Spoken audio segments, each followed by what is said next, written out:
Might thinking about doing a surf and turf. Um, so yeah, couple options. All right. I'm excited about that, man. Like I said, man, you had a lot of influencers that were putting videos up, raving about how good the menu was and how good the food was. And as a chef, man, how important is it for you to get feedback about your food? Very important, man. I love, man. I love all my content creators. I appreciate them.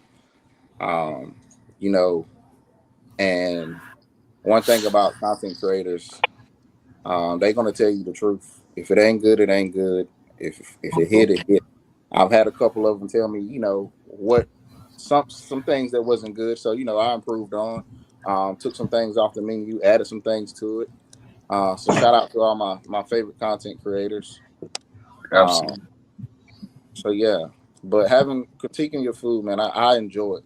I tell my people all the time they come to the truck, or whether they come in or at a catering, like keep it real with me. If it's nasty, let me know. Please let me know. And what can I do to improve it?